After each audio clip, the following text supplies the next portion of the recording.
Alright, I'm Reverend Dr. Desmond. I was born on the 29th of October 1974 at Cricket, Dublin, Ireland. To my father, Matari Solomon Allen, and to mother, Matilda Lillian Cole. I was raised up in Northern Ireland.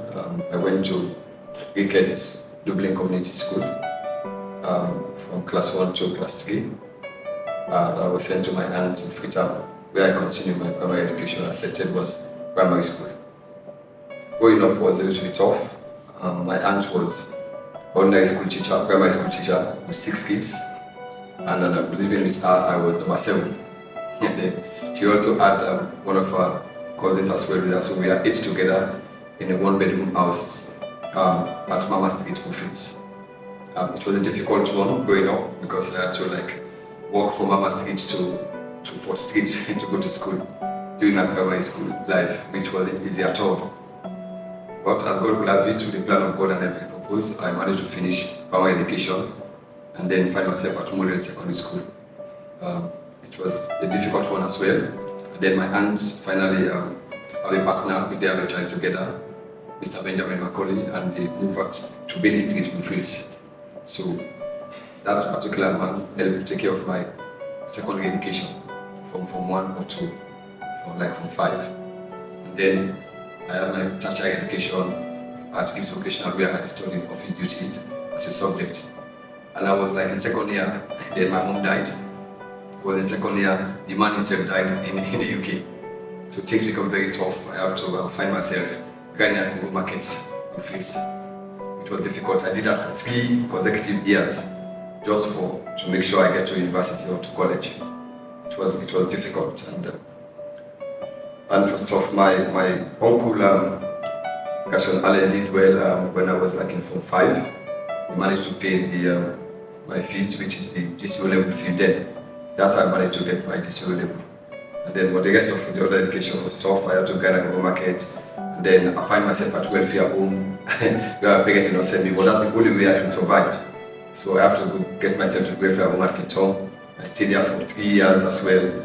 I have to live with the inmates that were there, help them study and all of this. And then that for 3 years. So my growing up was a very tough one. But one thing I would say is that the hand of God was with me in all of this period, and God see me through all of this. Alright, I have one of my cousin, Babatunde Mash, who was a step son to the matron of the orphanage. So I went to visit him one day, and he would prepare food for us, and we ate and well. And the woman just loved me, and I started saying, "You need to be coming to visit." And where I was living was tough. Growing up, to have 3 square meals for days was a difficult one.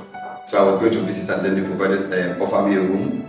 And then the woman said, the best you can do is help with these kids. You need to be talking to them because you look like a very good guy. You love God, and you go to church and all. That's how I found myself in the orphanage. So I was there, and it was a tough experience too, because your mom, at that time my mother was alive, my dad was alive, even though things were hard for them. But I managed, and through the orphanage I had a lot of experience there. I learned how to discipline myself, I learned how to be content with what you have, I learned how to manage life as well. So it was a good experience. Congo Market, that's an interesting one. That has to do with church. I was at First Choir Gospel Church, and then I was the youth pastor. So after I finished my tertiary education at Gibbs Vocational, I wanted to further my education. So I went to the pastor and I said, I want to further my education. You see, I've got this certificate now, I want to move. The man held my hand like this, and he took me to a store. He said, if you have to further education, he said, you see these machines? He said, I bought them in Nigeria. He said, you have to work, you have to use them, and you work, save your own money, and then you make sure you go to college there. That's how I found myself at Congo Market. So I started using this machine to grind. I grind what you call pepper, kanya, all of these things I know how to do them. So that's how I found myself. My last weekend was another 3 years. My mom was in Senegal for 14 years. She came and she met me at Congo Market Kenya. She shed tears. But that's what I was doing. I had to go, and that's how I managed to raise money to further my college education. Ministry is very, very interesting. Ministry, my aunt invited me to a church. We used to go to church, which we are in Methodist church and Catholic church and all, which was very good. So one day my aunt, Mrs. Ibidu Mash, the one who took me from the village, who was a school teacher, invited us to First Choir Gospel Church. Imagine this. So we we started worshiping in the church and we were going to church. I was just coming to church and the pastor was falling in love with me. And then one day, Reverend P.K. Sawyer, who was ministering in our daily life chapel, was ministering. And I was sitting there, a young boy, novice, I didn't know anything. And the man said, there's a special call in your life. You are different from everyone in this meeting. He said, God is going to use you mightily. That's how ministry started like that with me. I started going to Bible study. I went to Life Bible College, finished with them, study and everything. And then I started preaching. The first time they gave me a mic in the church to minister, I was ministering and people were like falling down. I wanted to leave the altar. I was afraid I saw something that happened to people. I didn't know what was going on. And then Reverend P.K. said, that's what I saw. He said, you are a different person. So one day, something just happened. There was every storm of rain after a church meeting. All of us were stuck. We couldn't move. The pastor can't get to his car because the rain was coming with a very high storm and wind. So we are just sitting there, and I said to the pastor, I said, don't worry, you are going to get home, sir. In 5 minutes, this rain is going to cut. Like that. In 5 minutes, sir, it's like there was no rain coming. And then the man of God looked at me and said, continue what you are doing. You are a different person. That's how ministry started with me. That's how I started ministry. That's how I started ministering and doing ministry like that. So that's the call of God upon my life. It's not like I had a dream, not like everything. It's like visually somebody told me that this is your call, and then I started operating in the office. God has, it's been God. I won't say any other thing. It's been God. You know, when I had this gunshot accident, I was working with Silent Agency. Probably what I would say then is like God was trying to tell me that you are a special man. And this place, what you are doing right now, I told you, I don't want you to do it, but you find yourself doing it. So I had this in my home. We were at what do we call it, Scan Drive then. I'm about 13 of them. They came to the house that morning, that evening. It was something I never saw with my eyes. They went to the house, took all what they had to took and everything. I was thinking they are leaving. And then one of them said, it was also God as well. He said, bow your head. And then I did like this. And what happened? Something just came to me and said, lift your head up. And then I just had the sound of the gunshot. And then I was shot. And then I stayed in that house alone for an hour. I was bleeding. Nobody thought I would survive. But I survived to God. And the most terrifying experience, I was admitted at emergency hospital for 3 months. And then they called for some doctors from China, some doctors in Ghana. They came to do some minor operation in me. They gave me anesthetic. The most powerful anesthetic, so I would sleep so that they would get in and see where the bullet is and everything. Could you believe I didn't sleep? I had everything they said. I had the doctor was saying the bullet went this side, my sinus militia was damaged, the man was saying everything. I had everything visually. And then when they finished, they noticed normal to holiday days to put the patient and then move you out. I was coming out and then I lifted my head up. Even the nurses, everybody, they ran away. They said, oh, why? It's supposed to be sleeping by now, that anesthetic was so powerful. And then I started explaining to them. And then in that same hospital, there was a young boy who had a problem with his stomach in the hospital. The boy couldn't eat properly, so they have to use tube to make sure he fed well. So anytime I was eating, this boy would just come close to me. I never knew he couldn't eat with his mouth. So I would feed him with whatever I am eating with. So one day the parent just came in and the nurse and they saw I was feeding him. And it was everybody in the hospital started shouting.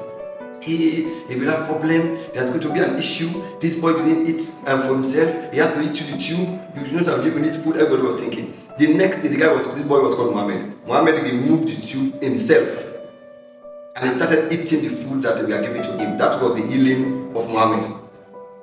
The parent didn't want Mohammed to leave the hospital. Even when they discharged him, they said Mohammed should be close to me.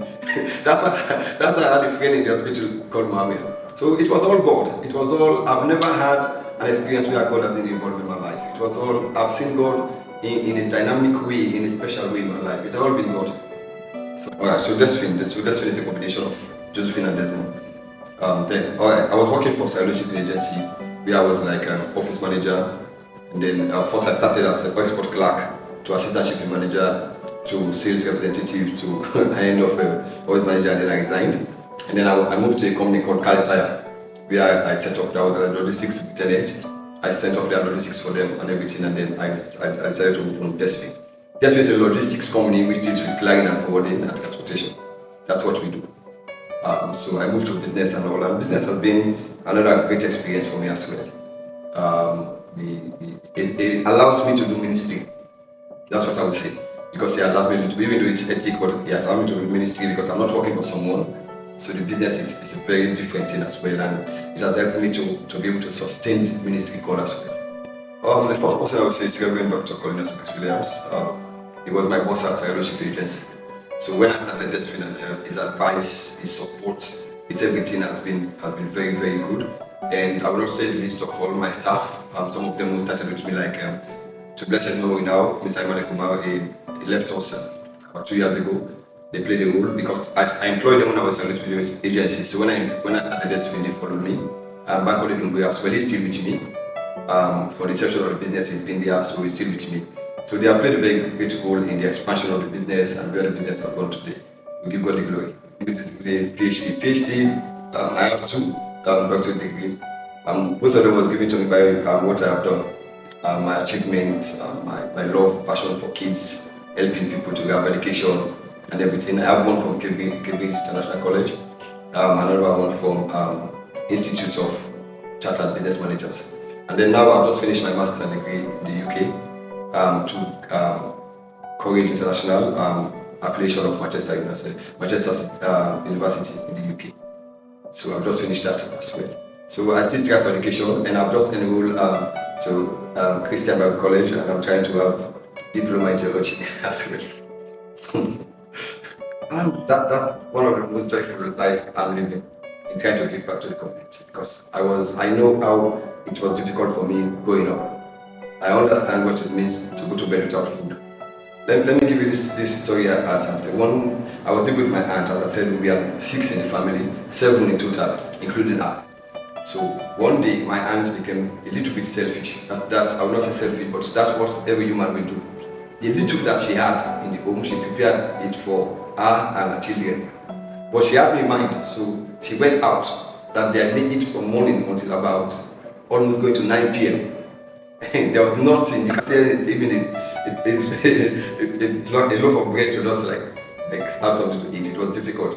So I was like already falling asleep, and somebody just wake me up like that. My aunt has come. She prepared rice and water for me at that night. That's how I understand the difficulty. I know what it means for some families to even have a square meal. I know what it means for children to go to school. I know what it means for you to have good clothes and all of these things. So that's the reason why when I'm coming up and with little blessing of God that God's given to me, I'm not too super rich. I'm not a super rich celebrity who have everything. But the little God is blessing me with, I decided to give back to communities, give back to children, try to give them education. For me, that's the most joyful life I'm living, and I'm feeling very, very fulfilled in doing that.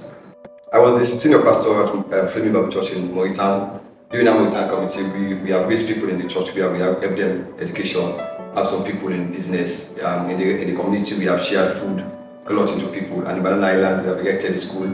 We have given them free scholarship for 3 years. And because of that, today we have secondary school children in most of the schools in Freetown around. And we have done that also in Lunsha. Lunsha, we through the Baptist Convention there, we have given scholarship to a lot of children who maybe 100 to 200 of children are going to school. And we're still doing it today.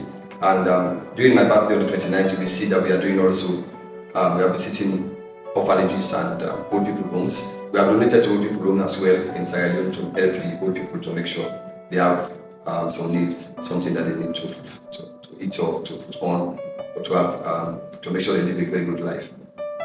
Right. So I'm running an organization called Partnership Together with Desmond, which the motto is there is to make other people's lives better. So that's an organization. It's registered in Sierra Leone, fully registered as an NGO charity organization, just to look after the poor and the needy. Yeah, it's all about how you prioritize your timing. And I know very well my job now.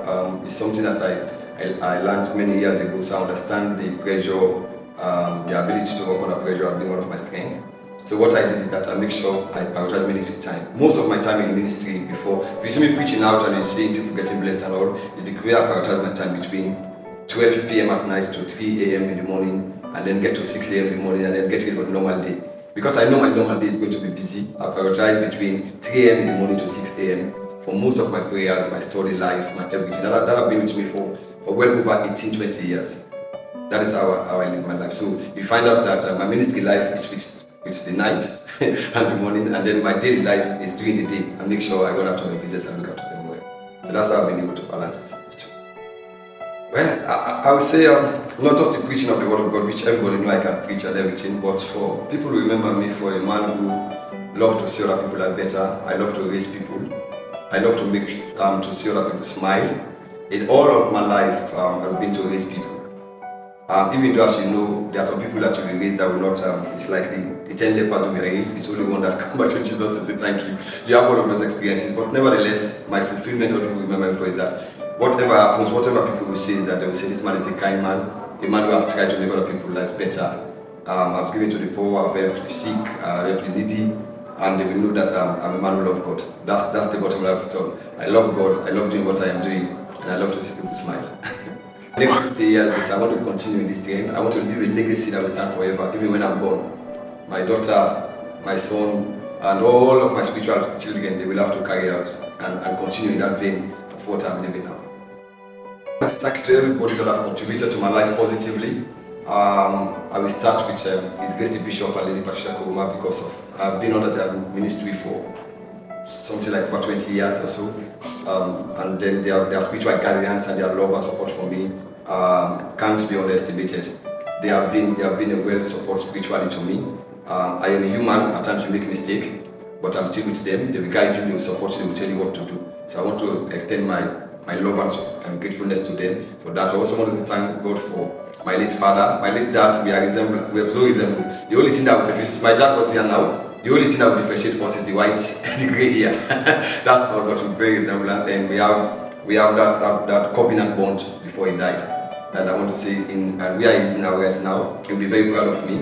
And I want to say thank him for all that he did for me, the love that he showed me before he died, and also to my uncle, Gashonale, who helped me to have my GCO level and contributed somehow to my education. I want to say thank you, and to everybody else who have contributed to me, to my life.